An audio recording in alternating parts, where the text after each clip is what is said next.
My stitches were still fresh from the C-section when my husband tossed a $20 bill at my feet. He told me to take the bus in the pouring rain, all to protect the leather seats of his luxury SUV. The laughter they're sharing in that fancy restaurant will soon be paid for with tears of blood. Before this story begins, please write in the comments what city you're watching from. Don't forget to like and subscribe so this channel can continue to grow and bring you even more compelling stories. The late afternoon wind in lower Manhattan carried the scent of wet asphalt, a sign that a heavy downpour was about to soak the city that never sleeps. But the chill in the air was nothing compared to the cold spreading through my entire body. I stood frozen in the hospital's pickup area, clutching a thick bundle of blankets containing my tiny, 3-day-old baby, a sharp pain still seared across my lower abdomen. The stitches from my C-section, not yet fully healed, seemed to scream in protest every time I shifted my weight even an inch. It felt like 1,000 needles were piercing my skin, pulling at the flesh that had just been sewn back together. This should have been the happiest moment of a woman's life.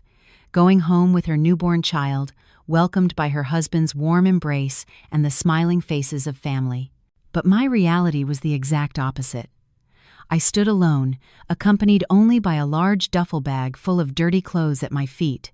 The nurse who had wheeled me out had already gone back inside after I insisted my husband was just around the corner.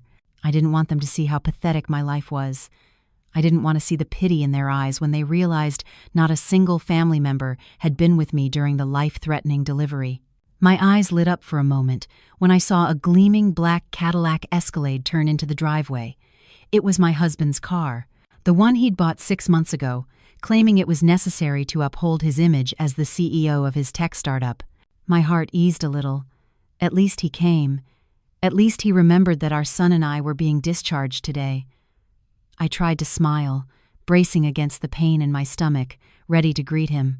I pictured him getting out, jogging over to me, taking the heavy duffel bag, and guiding me into the cool, comfortable vehicle. The SUV stopped directly in front of me. The front passenger window slowly rolled down, but it wasn't a look of concern or a loving smile that I saw. It was my mother-in-law, Sharon, her face set in that arrogant expression I knew so well. In the back, I could see my sister-in-law, Jessica, engrossed in her phone, not even glancing in my direction or at her newborn nephew.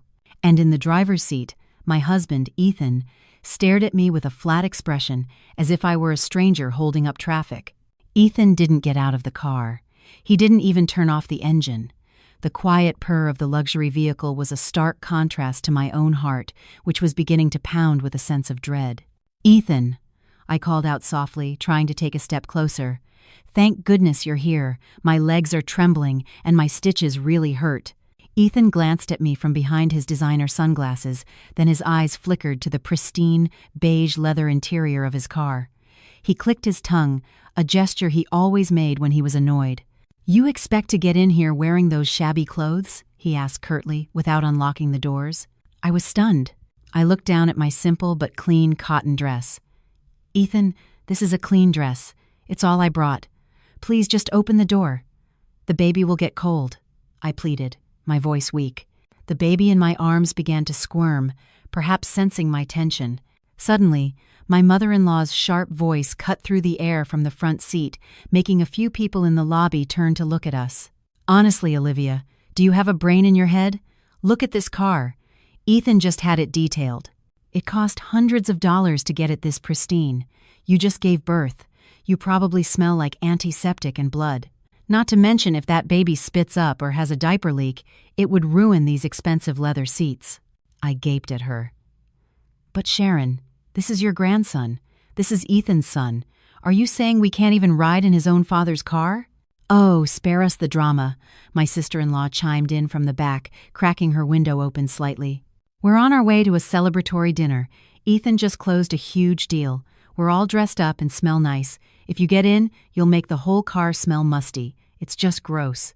Tears welled in my eyes, not from postpartum hormones, but from a profound heartache that stabbed me in the chest. I looked at my husband, hoping he would defend us, hoping he would say anything a father and a husband should. but my hope was shattered into a million pieces when Ethan reached into his shirt pocket.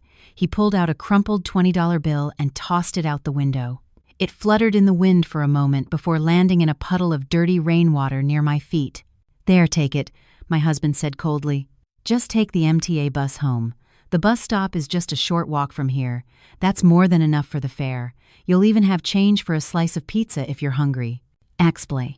I stared at the money on the wet pavement, then back at the face of the man I had married 2 years ago. "Ethan, how could you? I just had surgery. I can barely walk. And you want me to carry our baby onto a crowded city bus during rush hour?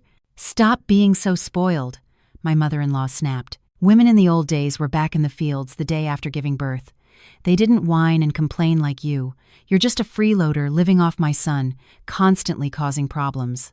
Be grateful he's giving you transportation money. Don't push your luck. Just get going before it starts pouring, my husband said impatiently. Besides, Mom and Jess are coming to dinner. The car's full. There's no room for you and all your junk. But I knew perfectly well that his Escalade had 3 rows of seats. There was plenty of empty space in the back, but it was clear there was no space for me in their hearts, let alone in that car. They didn't see me as a wife or a daughter-in-law, but as a parasite to be cast aside. "Ethan, please." My voice trembled, tears now streaming down my cheeks. It hurts so much. "Roll up the window, Ethan. It's getting humid. The AC is escaping," my mother-in-law commanded, without a shred of compassion.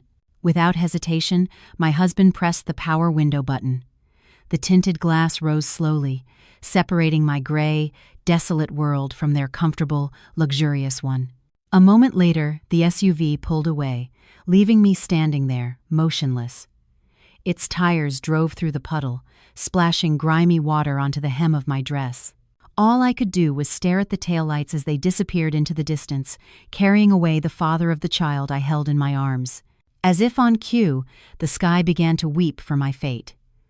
Raindrops started to fall, one by one, then turned into a torrential downpour within seconds. People in the lobby scurried for cover or ran to their waiting cars. I was shaken from my stupor. I couldn't just stand here. The hospital security guard would surely ask me to move along. With what little strength I had left, I bent down painfully, stifling a scream as the stitches pulled to pick up the soaked $20 bill. It wasn't because I needed the money. This bill was worthless to me. But I took it as a silent witness, as proof of how little I was worth in their eyes today. I clenched the wet bill tightly in my right hand. With my left arm, I held my baby close, shielding him from the rain with the edge of my cardigan. Then, gasping for breath, I grabbed the handle of the large duffel bag beside me. It was so heavy. Every step I took was torture. My right foot moved, and a throb of pain shot through my abdomen. My left foot moved, and the agony spread to my back. The distance to the bus stop was only about a quarter of a mile from the hospital gate, but to me, on that afternoon, it felt like 1,000 miles. The rain grew heavier, drenching my frail body. I didn't care that I was soaked to the bone. All I could think about was keeping my baby warm. People hurried past me with umbrellas, giving me looks that ranged from curiosity to disgust, and some with pity, though none offered to help. "It's okay, my love," I whispered to my little one, who had started to cry loudly from the cold and the noise of the storm. "Your father is a cruel man, but I promise you, this is the last time we will ever be treated like trash." Each step I took on that slippery sidewalk was accompanied by a vow whispered in my heart. They thought I was just Olivia, a poor orphan girl who got lucky marrying Ethan, a rising young entrepreneur. They had no idea who I really was. They didn't know that the tech startup Ethan was so proud of was only afloat because of a silent, massive infusion of cash from my father.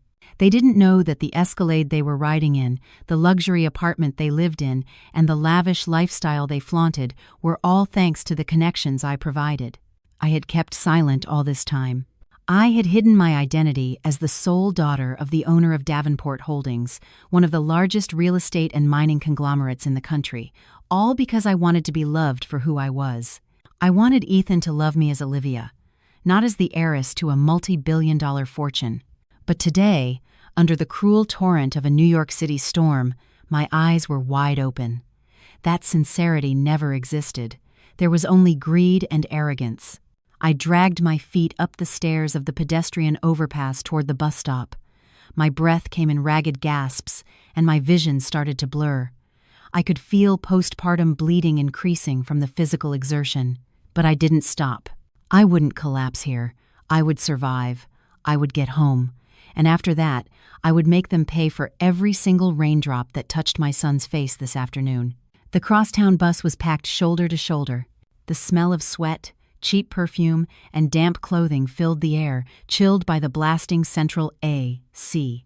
I was squeezed near the door, desperately trying to create a small pocket of space amidst the crush of tired commuters heading home. No one offered a priority seat. Those were already occupied by people pretending to be asleep or staring intently at their phones, oblivious to a soaking wet woman holding a newborn and grimacing in pain from a recent surgery. The pain in my abdomen intensified every time the bus lurched to a stop or shuddered over a pothole. My legs were shaking violently. It felt as if my bones could no longer support my weight. Rainwater dripped from the end of my cardigan, pooling on the floor of the bus, making me feel even smaller and more pathetic. Thankfully, my baby had fallen back asleep after I had briefly nursed him in a corner of the bus shelter, now protected and warm inside my thin jacket. "Ma'am, you can sit here." Suddenly, an elderly man in simple clothes stood up from his seat. He was carrying a large sack, which he had placed at his feet. He looked worn and far from wealthy, but his heart was infinitely more noble than my well-dressed husband's. "Thank you, sir. Thank you so much," I said, my voice hoarse as I fought back tears. I sat down slowly, wincing as my back touched the hard plastic seat. The man gave me a genuine smile and moved to stand by a pole. How ironic. A stranger, who likely struggled to make ends meet, had more compassion than the man who was supposed to love and protect me. I tried to regulate my breathing, resting my head for a moment against the fogged-up bus window. Outside, the lights of Manhattan's skyscrapers began to glitter, their arrogant glow seeming to mock the poverty below. My hand reached into my bag and pulled out my smartphone, its screen cracked at the corner from when Jessica had thrown it in a tantrum because I hadn't topped up her data plan last month. An Instagram notification popped up. My husband's account was live. My heart fluttered. I shouldn't open it. I should just focus on getting home, but the pain in my heart needed validation. I needed to see just how cruel they could be, so that any last shred of doubt about destroying them would vanish completely. My trembling finger tapped the notification. My phone screen lit up with a scene that was a 180-degree contrast to my current situation. It showed the interior of a high-end, all-you-can-eat steakhouse in Soho, famous for its exorbitant prices. Crystal chandeliers hung from the ceiling. Steam rose from a tabletop grill laden with sizzling, high-marbled Wagyu beef, an array of fresh seafood, and organic vegetables. The camera panned to my husband, Ethan, who was laughing heartily, holding a pair of tongs. His face was flushed and shiny from the heat, and his own glee. Next to him, my mother-in-law was fanning herself after taking a spicy bite, but her face was beaming with triumph. Jessica, my sister-in-law, was filming, occasionally turning the camera on herself. "What's up, everyone? We're back with the Ethan Experience." Jessica's shrill voice came through my single earbud. "Tonight, we're celebrating my big bro Ethan's latest success. The deal is closed, the cash is flowing, so we're eating good. Woohoo!" I saw the viewer count was quite high, around 300 people. Ethan loved to cultivate an image of a successful young entrepreneur on social media. A false, fragile image. "Ethan, you're the man for treating everyone." Jessica read a comment from a viewer. "Of course he is. My brother is the real deal, not some poser." She paused dramatically. Then the camera swiveled to my mother-in-law. "Sharon, how's the steak? Better than your favorite daughter-in-law's cooking at home?" My mother-in-law let out a mocking laugh, her mouth still full. "Ha ha. Oh, Jess, don't even compare Japanese of 5 Wagyu to Olivia's bland casseroles. It's like comparing heaven and earth. Besides," she added, "I'm so glad she's not here. She just brings the mood down. You know how she is, always gloomy, probably bad for business. Now that she's gone, the air feels fresher, and the food tastes better." My chest tightened, not from asthma, but from a rage that was boiling up inside me. They were talking about me as if I were a plague. Ethan chimed in with a chuckle. Hey, Mom, don't be like that. I feel a little bad for her. She's probably getting soaked on a bus right now. She said she wanted to be independent. Well, we're testing her independence. Besides, she doesn't fit into our circle. Her style is so provincial. She doesn't know how to act when I take her to meet clients or to fancy places like this. It's just embarrassing. So true, Ethan, Jessica exclaimed. Plus, she's always telling these stories about being the daughter of some rich guy who's just living a simple life. So delusional, right, guys? Claims her dad owns mines or something, but she shops the clearance rack at Target. What a liar. Good thing my brother is so patient with his useless wife. She's just a pretty face, and even that's probably washed off in the rain by now. Ha ha ha. My tears stopped flowing. This time, they dried up instantly, replaced by a fire burning in my chest. Enough. I had been patient enough. I had humbled myself enough to respect a husband who clearly had no self-respect. I had suppressed my own ego as a sole heiress for a love that turned out to be a complete sham. They called me a liar. They called me delusional. Fine. I would show them who was truly delusional. I would show them who was living a lie. I closed the Instagram app with a sharp tap. My hands, still trembling, were no longer shaking from sadness, but from an adrenaline-fueled courage. I searched for one name in my phone's contacts, a name I hadn't called in 2 years, honoring my promise to Ethan to live independently. Mr. Harrison, I whispered as I pressed the call button.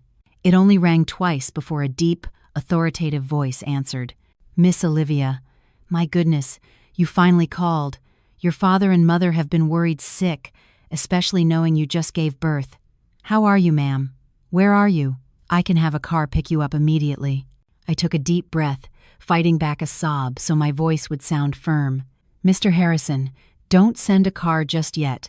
I'm on my way to the safe house. I need your help right now. This is an emergency. Mr.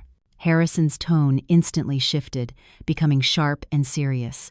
He was my father's right-hand man, the most trusted person in charge of all our family's assets and affairs.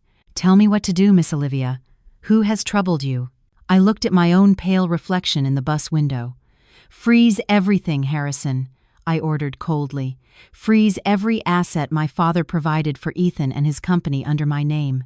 The supplementary credit cards he holds, access to the corporate accounts funded by my father, the company car, the apartment whose lease is paid by my father's office, cut it all off. Now, this very second. There was a moment of silence on the other end, then the sound of rapid typing on a keyboard. Understood, ma'am. Are you certain? This will have an immediate and catastrophic effect on his business operations, on Ethan. I'm certain, Harrison, I said, emphasizing every word. And one more thing, make sure every single debit and credit card he is carrying right now is completely blocked.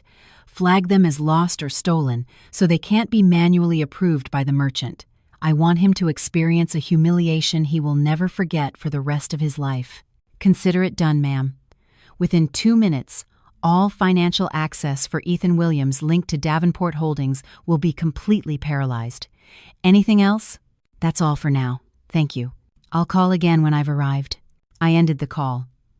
The corners of my mouth lifted into a bitter, cynical smile. I opened Instagram again, but this time, not to watch, but to witness the beginning of their downfall. On the screen, Ethan had just raised his hand, signaling a waiter for the check. His face was still arrogant, full of self-confidence. He pulled out his leather wallet and drew out a sleek, black card. The card he boasted was his Amex Centurion, earned through his own hard work. In reality, it was a supplementary card linked to my primary, unlimited limit account.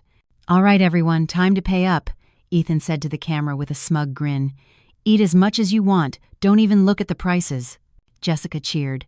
Thanks, big bro. The waiter arrived with a portable card machine. Ethan casually slid the card into the slot. I held my breath, counting down in my head.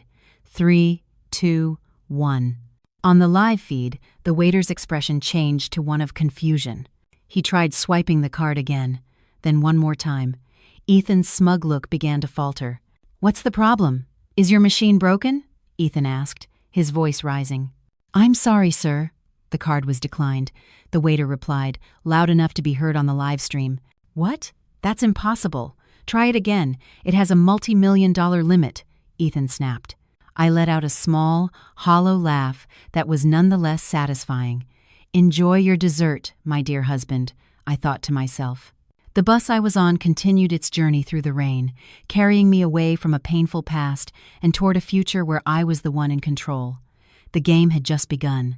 The sound of rain drumming on the roof of the bus shelter competed with the roar of the departing bus engine. I sat alone on the cold metal bench, pulling my thin jacket tighter to shield my baby from the spray. But my eyes remained glued to my cracked phone screen. There, on that small display, the real drama was unfolding, a tragicomedy starring my husband. On the Instagram live feed, the atmosphere in the premium Soho steakhouse had grown tense. The wide, self-satisfied grin Ethan wore while devouring $1 million tomahawk steak was now fading. The waiter, standing politely by their table, still held the card machine, but his expression was becoming uneasy. "I'm very sorry, sir." The waiter's voice was clear as Jessica, intending to capture a moment of prestigious payment, had moved the phone closer. "The card has been declined. The transaction was rejected by the issuing bank." Ethan laughed, but it was a hollow, forced sound meant to cover his embarrassment in front of the camera and his mother. "You must be kidding. That's a Centurion Black card. It can't be declined. Swipe it again. Your machine's signal is probably weak because of the rain." "Of course, sir. I'll try one more time," the waiter said patiently. I held my breath, my heart pounding with a strange mix of satisfaction and pain. In the livestream's comment section, Ethan's followers were starting to buzz. "LOL declined? Did the CEO forget to pay his bill?" One wrote.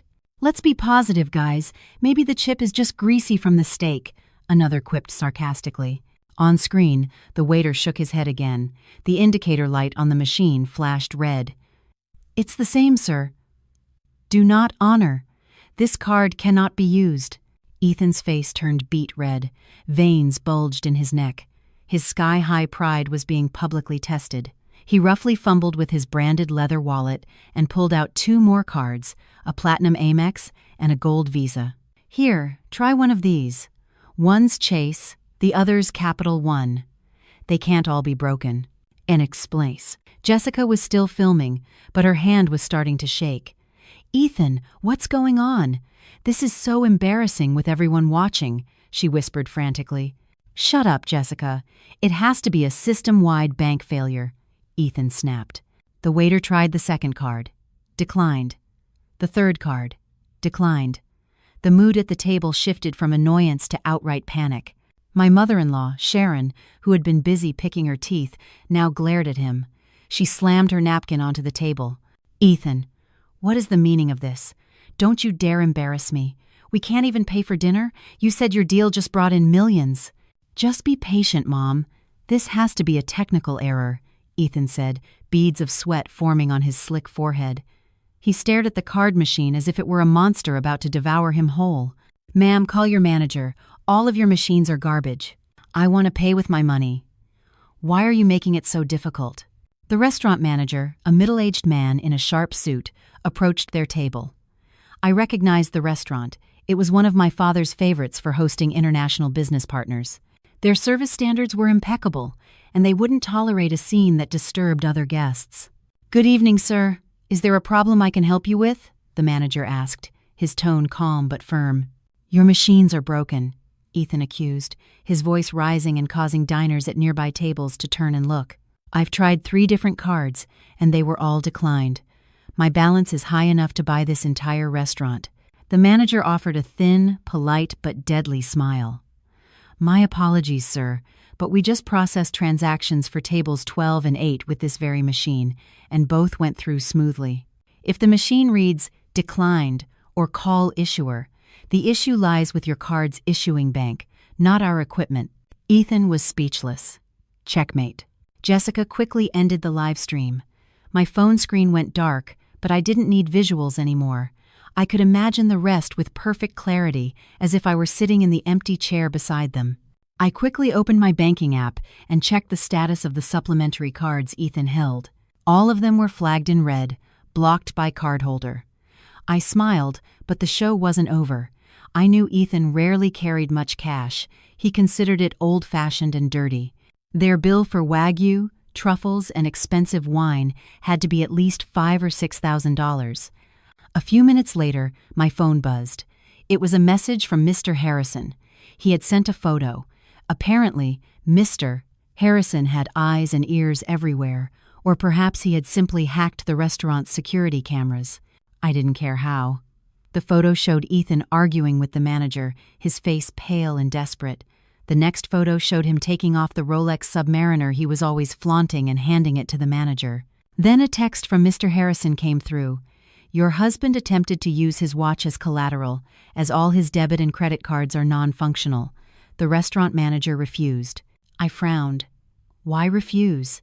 A Rolex was worth tens of thousands, far more than their dinner bill. The next message arrived. The manager recognized the watch as a high-quality counterfeit. Ethan was publicly shamed for attempting to pawn off a fake. He has been forced to leave his driver's license and sign a promissory note. A laugh escaped my lips, a sound mixed with tears. All this time, Ethan had belittled me for my cheap clothes and unbranded bags.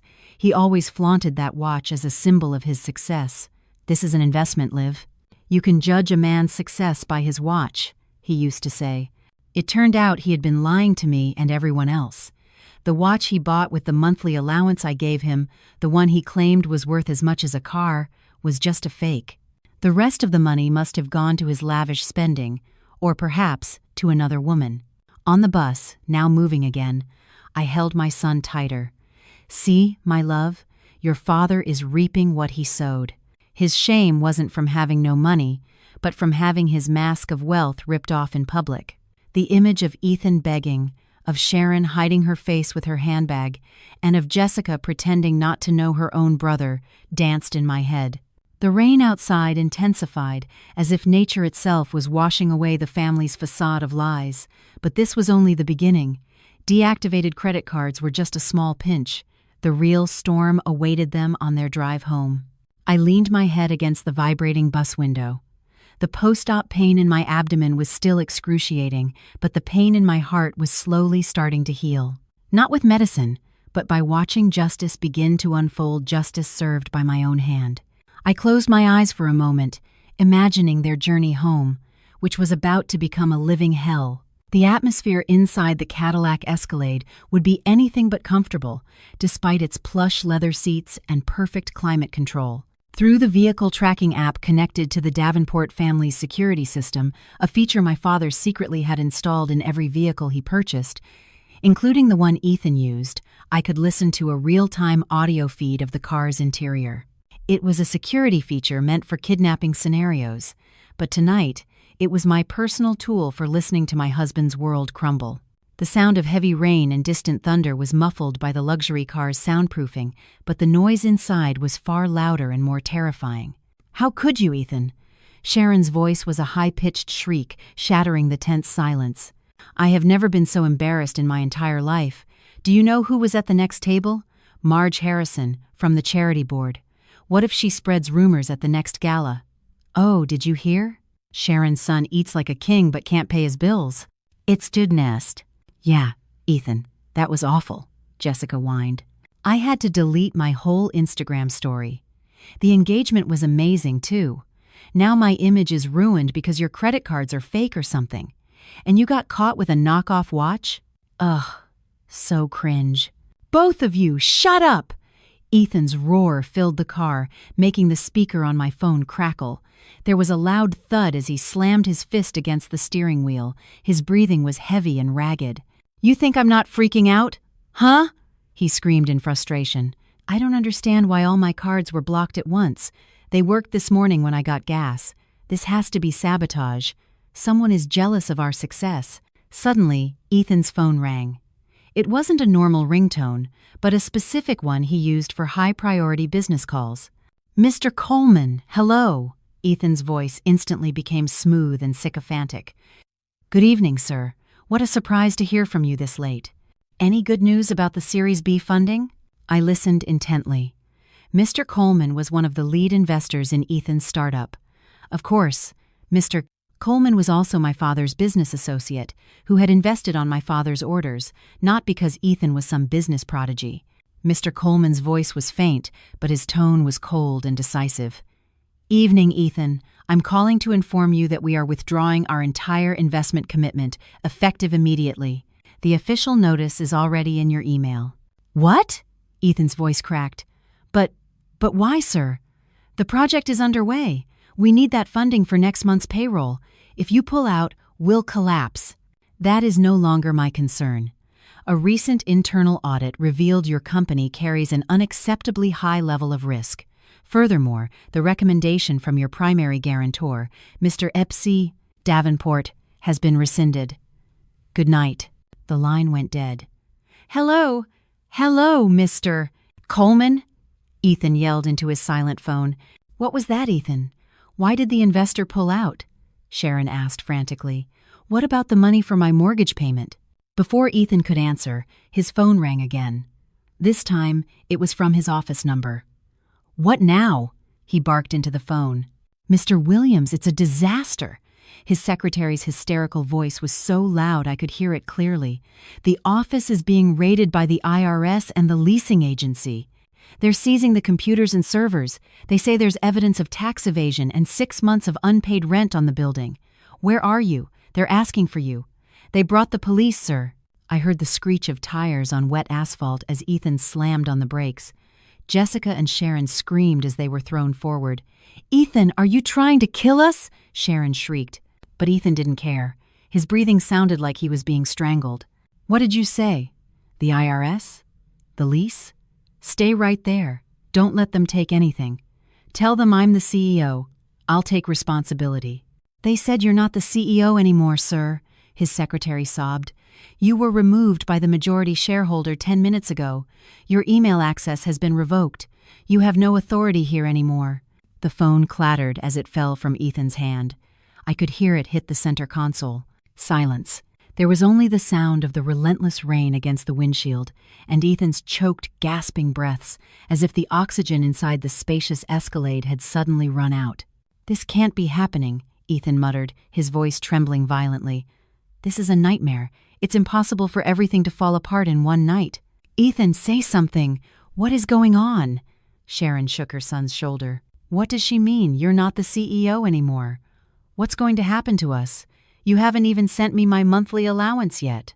"Mom, can you just be quiet?"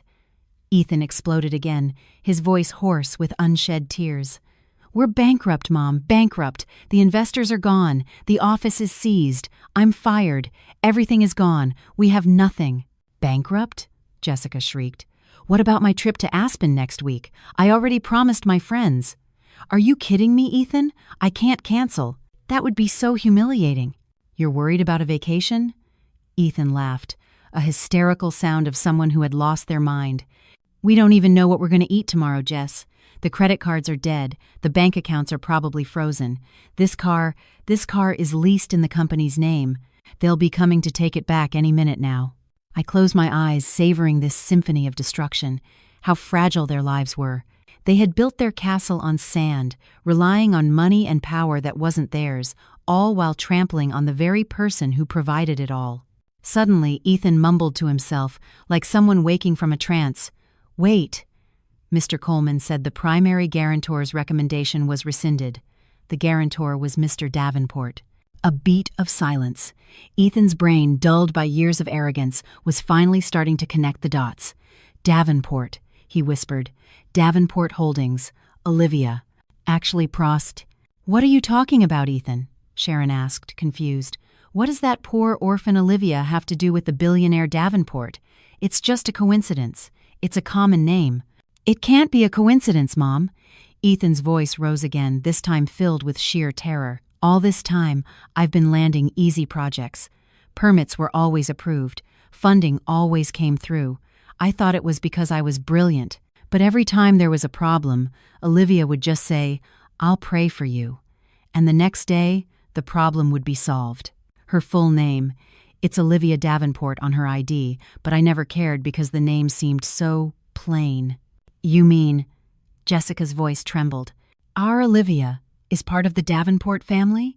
The ones who own half the skyscrapers in this city? The ones who own the mall we were just at? She must have told her father. Ethan slammed his fist on the steering wheel again, this time with a soft, defeated thud of regret and fear. Today, I threw $20 at her. I told her to take the bus, in the pouring rain, right after she gave birth to a Davenport heir. "We're dead," Sharon hissed. Her arrogant tone was gone, replaced by the terrified whisper of an old woman. "If she's really a Davenport, we're finished. Ethan, those people are powerful. They could make us disappear from this city without a trace." The audio feed captured Sharon's broken sobs, soon joined by Jessica's fearful crying.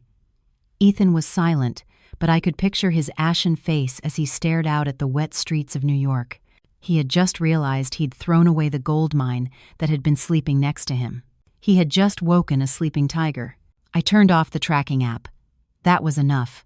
I had heard what I needed to hear. They were now on their way to the apartment, thinking they at least had a roof over their heads for the night. How pitiful. They had no idea that the surprise waiting for them in the lobby would be far more painful than a declined credit card. Cardboard boxes filled with their designer clothes were already waiting. Tonight, the dark New York sky would be their roof, and the cold night wind would be their blanket of regret. The MTA bus finally reached my stop. I stood up slowly, carrying my peacefully sleeping baby. The rain had subsided to a light drizzle. I stepped off the bus with a steady heart. My steps were no longer pained or faltering. The physical agony seemed to have vanished, replaced by a new strength. I was no longer Olivia, the abused wife. Tonight, I had become Olivia Davenport again, and this game was far from over. I leaned back against the plush passenger seat of the Rolls-Royce Phantom my father had sent to pick me up. The silence inside this car was so profound and calming, a stark contrast to the storm of emotions I had just endured on the crowded MTA bus. My father's personal driver, Daniel, navigated the rain-slicked Manhattan traffic with practiced ease. In my hands, a large tablet displayed a real-time feed from a security camera. Yes, the game wasn't over. I wouldn't miss a single second of their downfall. Mr. Harrison, with his usual efficiency, had already gained access to the security cameras in the lobby of the apartment building where Ethan and his family lived, an apartment whose lease had been paid by my father's company without Ethan's knowledge. Through the high-resolution screen, I was the sole audience member for the most satisfying reality show imaginable. The tablet showed the opulent lobby of a luxury building in Midtown. Its Italian marble floors gleamed under a massive crystal chandelier. Normally, Ethan would stride through this lobby with his chin held high, giving the concierge an arrogant nod, as if he owned the place. But tonight was different. Ethan's black Escalade pulled up to the glass doors. On the screen, I could see his stiff posture as he got out. He didn't go straight inside, but paused, rubbing his face roughly, as if gathering his last scraps of courage. The light rain had plastered his expensive, now wrinkled shirt to his skin. My mother-in-law, Sharon, emerged from the passenger side. Her face, usually glowing from expensive spa treatments, was now puffy and tear-streaked, her mascara running in black rivulets down her cheeks. Jessica followed, still glued to her phone, probably blocking the flood of hateful comments on her social media. They walked into the lobby. I turned up the volume on my tablet to hear the audio from the microphone at the reception desk. Ethan approached the automated security gate that separated the public lobby from the private elevator bank. He took out his key fob and tapped it against the sensor. Beep. The indicator light flashed red. The turnstile remained locked. Ethan frowned. He tapped it again, harder this time. Beep, beep, beep. Red again. Damn it, Ethan cursed, his voice echoing in the quiet lobby. Why is every piece of technology conspiring against me today? Now what, Ethan? Sharon asked wearily, slumping onto a plush sofa in the waiting area. I'm exhausted. I just want a hot shower in my bed. Don't tell me the elevators are broken too. It's not the elevator, Mom. The key fob isn't working, Ethan said, his voice laced with panic. He rubbed the fob against his pants, as if trying to wipe away some imaginary dust, and tried again. Still nothing. A security guard who was standing near the door approached them. This was the same guard who always greeted Ethan with a deferential nod, but tonight his gaze was cold and professional. Behind him, a familiar figure emerged. Mr. Henderson, the building manager. "Good evening, Mr. Williams," Mr. Henderson said, his tone flat, devoid of its usual sycophantic warmth. "Evening, Mr. Henderson. Good thing you're here," Ethan said, forcing a smile. "My key fob seems to be malfunctioning. Could you open the gate for us manually? My family and I are very tired." Mr. Henderson didn't move. He crossed his arms over his chest, a clear signal of bad news. "I'm afraid your fob isn't broken, Mr. Williams. Your access was intentionally deactivated as of 8 p.m. this evening." Ethan stared, dumbfounded. "What do you mean, deactivated? I'm a resident here. I pay a hefty maintenance fee every month." "That's precisely the problem, sir," Mr. Henderson said, pulling out his own tablet and showing Ethan the screen. "According to our records, your unit, 35B, has 6 months of overdue rent.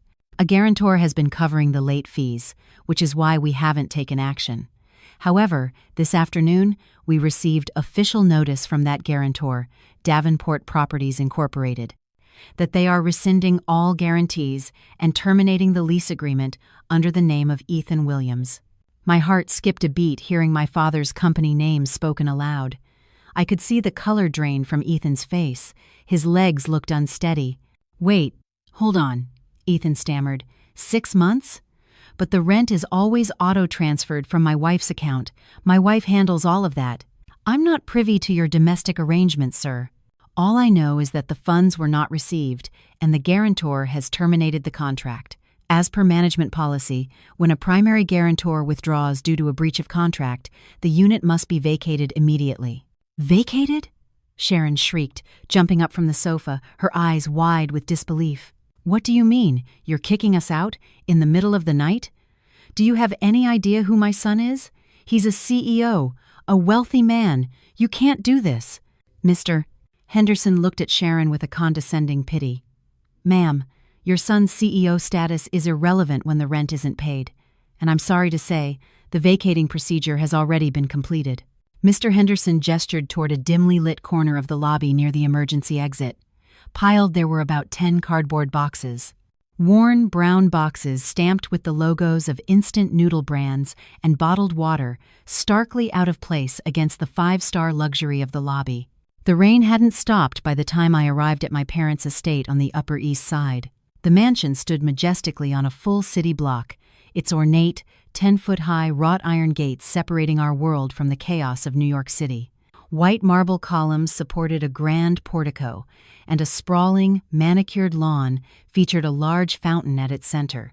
I entered through a side gate to avoid attention and went straight to my childhood bedroom, which the staff had already prepared. My mother's personal stylist and makeup artist were waiting. "Oh, Miss Olivia," cried Mrs. Gable, the head housekeeper who had helped raise me, her eyes welling with tears as she saw me in my simple hospital dress. "Are you all right? Where is the baby? Let me take care of him." "The baby is fine, Mary. He's in the nursery with his nanny," I replied with a faint smile. "Right now, I need your help. I have to look perfect in 30 minutes. In a short time, a transformation occurred. The plain dress and cheap cardigan were gone. I was now wearing an elegant, champagne-colored silk gown that draped gracefully over my body, still comfortable for my post-op condition. My hair was styled and swept up, and my face, once pale, was now touched with subtle but powerful makeup that concealed the dark circles under my eyes and brought out an aura of class I had long suppressed. I gazed at my reflection in a large, gilt-framed mirror. The character of Olivia, the mousy housewife, was dead. Standing here was Olivia Davenport, the sole heiress to a formidable business empire. "What's their status, Harrison?" I asked over the intercom. "They've just been dropped off by a taxi at the main gate, ma'am," Mr. Harrison reported from the security post. "A taxi, not an Uber Black." I smiled grimly. A yellow cab. The bumpy ride must have been its own form of torture for Jessica's delicate sensibilities and Sharon's inflated ego. "Keep them at the gate. Let them wait outside for a bit. Let them enjoy the cold New York night, just as I did this afternoon." Meanwhile, outside my family's colossal gates, Ethan, Sharon, and Jessica stood shivering. Their clothes were soaked. Jessica clutched her drenched designer handbag as if it were a life raft, while Sharon complained ceaselessly about her back aching from the taxi ride. The pile of cardboard boxes containing their worldly possessions had been left on the sidewalk, as the cab driver refused to bring them inside. "Are you sure this is the right address, Ethan?" Sharon asked, craning her neck to look up at the towering gates. "This is a palace. This must be a senator's house or something. There's no way Olivia knows anyone who lives here. She was probably just making it up." "I'm sure, Mom," Ethan replied, his teeth chattering. "Right after we got married, she let it slip once that her aunt worked as a maid at number 88 on this street. She said if we ever got into trouble, we could come here for help." "Her aunt is a maid?" "Figures," Jessica sneered. "No way her poor family owns this place. They'll probably make us use the back entrance and give us leftover scraps." "I don't care, Jessica. I'd eat scraps right now. I'm starving," Sharon whimpered. Ethan pressed the buzzer next to the gate. A security camera swiveled to focus on their faces. "Yes?" A gruff voice crackled from the speaker. Good evening, sir," Ethan said nervously. We're relatives of Olivia. Is she here?" There was a long pause. "Olivia? I don't know anyone by that name. Maybe she works here or lives here?" Ethan was unsure what to even call me. "One moment." They waited for 10 minutes that felt like an eternity. The night wind cut through their wet clothes.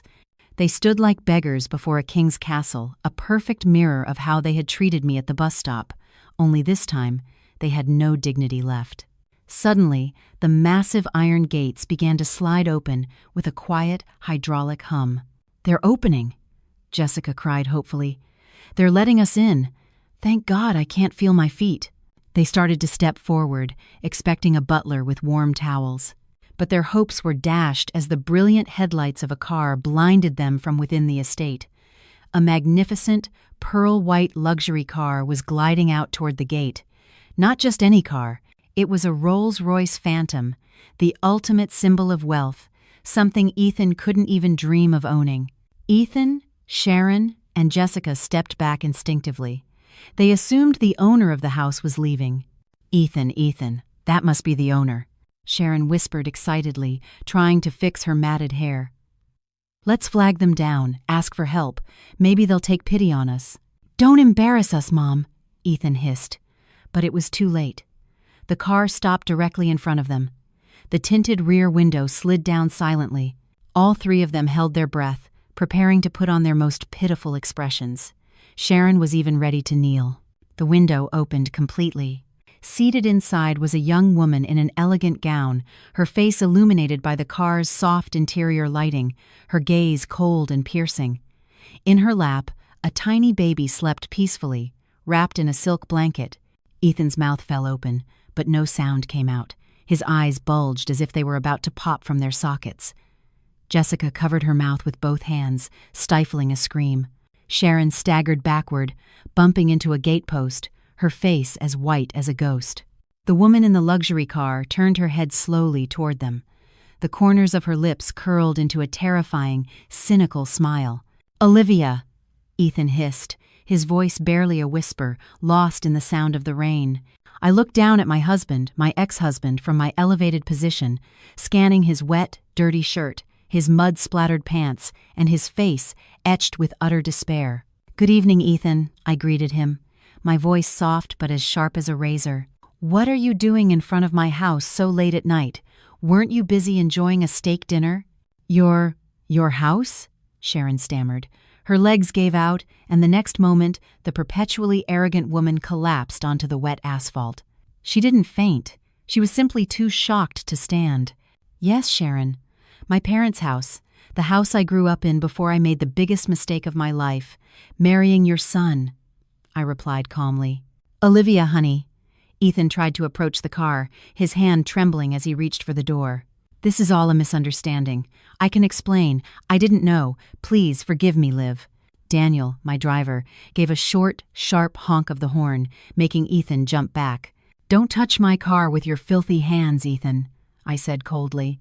"You might damage the expensive paint job, or the leather seats might start to smell musty. Remember what you said this afternoon?" Those words hit Ethan harder than any physical blow. He remembered his exact words as he cast me out of his Escalade, his face flushed with a shame that was far too late. "Olivia, please!" Jessica started to cry, this time with genuine fear. "We have nowhere to go, Liv. We were evicted, the car's been repossessed, we're starving. Please, just let us in. We're family, right?"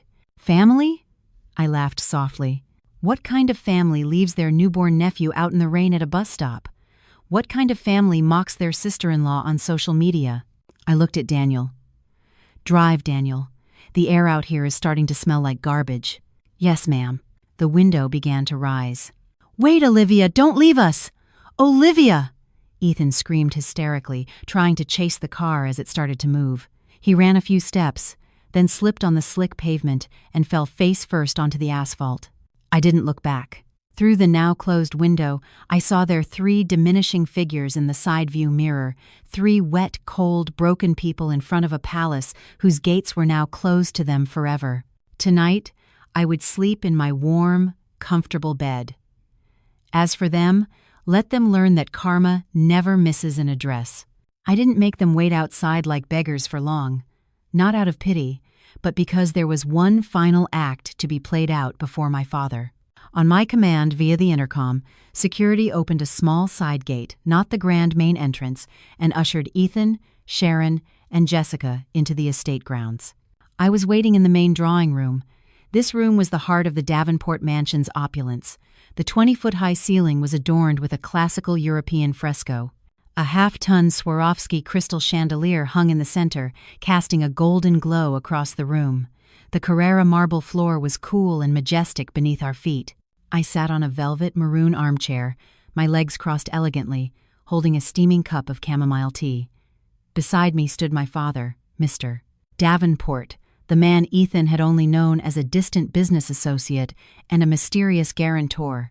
My father wore silk pajamas and a dressing gown, yet he radiated more power than when he was in a full business suit.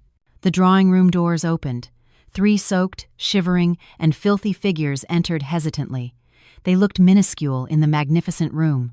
Rainwater dripped from their clothes, staining the white marble floor that was likely worth more than Ethan's lifetime earnings. "Don't sit!" My father's voice boomed, low and sharp, as he saw Sharon about to lower her wet body onto a cream-colored Italian leather sofa. "That sofa costs $200,000. I won't have your filth ruining it." Sharon froze, half-crouched, then straightened up, trembling. Her face was ashen, her lips blue with cold. Jessica stood behind her mother, hugging herself, her eyes darting around the room in a mixture of awe and terror. Ethan took a step forward, his eyes red, his limp hair plastered to his forehead. He looked at me, then at my father. "Mr. Davenport." Ethan's voice was hoarse and broken. "So, it's true. You're Olivia's, her father," my father cut in sharply, "and the owner of the company that has been feeding you, your mother, and your sister for the past 2 years. Ethan's legs buckled. He dropped to his knees on the hard floor. The reality hit him with the force of a physical blow. The man he had taken for granted, who he thought was just some connection his wife had, was in fact the king behind his entire comfortable existence. I'm so sorry, sir," Ethan stammered, his tears mixing with the rainwater on his face. "I honestly didn't know. I swear, sir, if I had known Olivia was your daughter, I would never have." "Would never have what?" I cut in coldly, setting my teacup down with a soft clink that echoed in the silent room. "Never have treated me like trash? Never have cheated on me? Or never have told me to take the bus right after having my stomach cut open?" Ethan looked at me with a disgusting, pleading gaze. "Liv, honey, I made a mistake. I was just emotional, stressed about the business. You know I love you. We've been together for 2 years. Liv, remember our good times." "Which good times, Ethan?" I asked flatly. "The time you cursed at my cooking? The time your mother threw away my clothes because she thought they were too provincial? Or the time your sister stole my grocery money to buy skincare products?" Jessica flinched as her name was mentioned. "Liv, I didn't mean to." "You will be silent," my father barked, his voice so commanding that Jessica immediately fell silent and looked at the floor. My father strode forward to stand over the kneeling Ethan. He tossed a thick folder in front of him. Its contents spilled out: bank transfer records, copies of property deeds, credit card statements. 2 years, my father hissed. For 2 years, I stood by and watched you enslave my only daughter. I gave you startup capital. I gave you an apartment, a car, connections. I hoped that with all those advantages, you would cherish my daughter. But what did you do in return? You became an arrogant parasite. Sharon, who had been in a state of shock, suddenly burst into loud, wailing sobs. Realizing her world had ended, her survival instincts kicked in, and she did the most humiliating thing possible. She crawled toward my feet. "Olivia! Dear Olivia!" Sharon tried to grab the hem of my gown with her wet hands. I pulled my leg away in disgust. "I'm so sorry, dear. I was wrong. I promise I'll change. I'll massage your feet every day. I'll take care of my grandson." "Yes, my grandson. Where is he?" "Grandma wants to see her grandson." Hearing the word grandson, Ethan seemed to find a sliver of hope. He looked up, his face desperate. "Yes, Olivia. Our son. He needs his father. You can't raise him alone, without a father figure. For our son's sake, Liv, let us stay here. I'll be your driver, your gardener, anything, just to be near my son." I looked at the three of them, 3 pathetic humans who, just hours ago, were laughing at my suffering in a luxury restaurant, now begging like stray dogs caught in a storm. I stood up slowly and walked toward Ethan. "Our son," I repeated in a low voice. I bent down slightly, looking directly into his eyes. "When I was holding him in the pouring rain at that bus stop, what did you consider him then, Ethan? A piece of trash?" Ethan was silent, his tongue leaden in his mouth. "You said the leather seats of your car were more valuable than your newborn son. You said my son and I smelled of blood. You threw a $20 bill at my face in front of everyone." My voice began to tremble with suppressed emotion, but I did not cry. My tears had run out. "Now that you know he is the grandson of a billionaire, the sole heir to the Davenport fortune, now you call him your son. Now you call him your grandson." I straightened up, looking down at them with a gaze that could freeze hell over. "You are not our family. My son does not have a father like you, nor a wicked grandmother like your mother." "Mr. Harrison!" I called out. The head of our security appeared instantly from a side door, followed by 4 burly guards. "Yes, Miss Olivia. I quietness. Escort them out," I ordered firmly, "and make sure they take nothing from this property, not even a speck of dust. If they ever come within 100 yards of this estate again, report them to the police for trespassing and harassment." "Understood, ma'am." "Olivia? No! Olivia!" Sharon shrieked hysterically as 2 guards lifted her to her feet. Jessica cried in terror as she was pulled away. Ethan tried to resist, clinging to the leg of a table, but the guards were much stronger. He was dragged across the marble floor, leaving a dirty, wet streak behind him. "Olivia, I'm your husband. You can't do this. This is domestic abuse. I'll sue you," Ethan screamed, delirious. My father laughed cynically. "Go ahead and sue. My lawyers would be delighted to countersue you into oblivion." "Oh, that's right. You're broke." Their screams and cries faded into the distance, then disappeared completely as the front doors were shut and locked. Silence returned to the grand room. I let out a long, slow breath. The heavy weight on my chest felt as if it had been lifted and cast out with them. My father walked over and wrapped a warm arm around my shoulders. "You were magnificent, my dear," he whispered. "Forgive me for letting you suffer for so long. It's all over now." I leaned my head on my father's shoulder. "It's not over, Dad. This is just the beginning of my new life, the beginning of the real Olivia's life." End quote. That night, for the first time in 2 years, I slept soundly, free from anxiety, insults, and from Ethan. 3 years later. New York was still the same, congested, sweltering, and filled with clashing ambitions. My position in it, however, was entirely different. I no longer viewed the city from the window of a crowded MTA bus, but from the back of a Bentley Mulsanne gliding smoothly down Park Avenue. On my lap, my son, Evan, now a bright 3-year-old, was busy with an expensive toy robot. He was healthy, intelligent, and handsome. Thankfully, he had my father's eyes, not the eyes of that traitor. "Mommy, look! Mommy's on the big TV!" Evan exclaimed, pointing his little finger out the window. I glanced where he was pointing. We were stopped at a traffic light near Times Square. There, on one of the giant digital billboards, a segment from an exclusive Forbes interview was playing.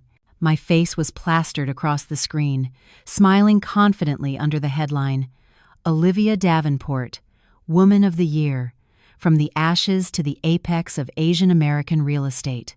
In the clip, I was discussing my new company's philanthropic arm, which provided legal aid and startup capital for female victims of domestic abuse. I smiled at the sight. For the past 3 years, I had worked tirelessly to prove I was more than just an heiress, but a leader capable of multiplying our family's fortune. Then, my eyes caught something else at the base of that massive billboard, a contrast so sharp it seemed orchestrated by fate itself. On the sidewalk, among a group of Uber Eats drivers waiting for orders, one figure stood out. He was sitting on a beat-up scooter, one of its mirrors broken. His green delivery jacket was faded, grimy, and too big for his now skeletal frame. His face was caked with street dust, his skin tanned and leathery from the sun, and his hair, which he once styled meticulously with expensive pomade, was now matted and prematurely graying, though he was only in his early 30s. It was Ethan. He wasn't looking at his phone for his next delivery. He was staring up at the giant billboard, his gaze empty, his mouth slightly agape. A cheap cigarette dangled from his rough, blackened fingers. Even from this distance, I could see the expression on his face clearly. It wasn't anger or hatred. It was a look of profound, bottomless regret. The look of a man who realized he once held a diamond in his hand and had thrown it into the gutter to pick up a pebble. I saw his lips move, as if he were whispering my name. His eyes looked glassy. He wiped at them with the dirty sleeve of his jacket. Maybe he was remembering the past. Maybe he was remembering sitting in that luxurious restaurant, laughing at me. Now, I was on top of the world, while he was fighting the hot asphalt just to afford a cheap meal. The news I occasionally received from Mr. Harrison confirmed their lives were in ruins. Sharon had suffered a minor stroke after they were evicted from a tiny rental apartment for non-payment and now spent her days on a thin mattress in a housing project on the outskirts of the city. Jessica had married a local thug after getting pregnant and was now trapped in the same cycle of abuse she had once cheered on her brother for perpetrating against me. And Ethan, the family's fragile backbone, was drowning in payday loan debt, a slave to the gig economy with no future. "Mommy, why is that man crying?" Evan asked innocently, following my gaze. I turned my eyes away from Ethan and looked at my son, stroking his hair gently. "He's not crying, sweetie. He just got some dust in his eye. Dust from a past he built himself." The traffic light turned green. "Let's go, Daniel," I instructed the driver. My car moved forward smoothly, leaving Times Square, the billboard, and Ethan behind still frozen, staring at the face of the ex-wife he could never reach again. I felt no pity. That emotion had died long ago. All that remained was a sense of peace. Justice had been served, not with a sword, but with success. And that was the sweetest revenge of all.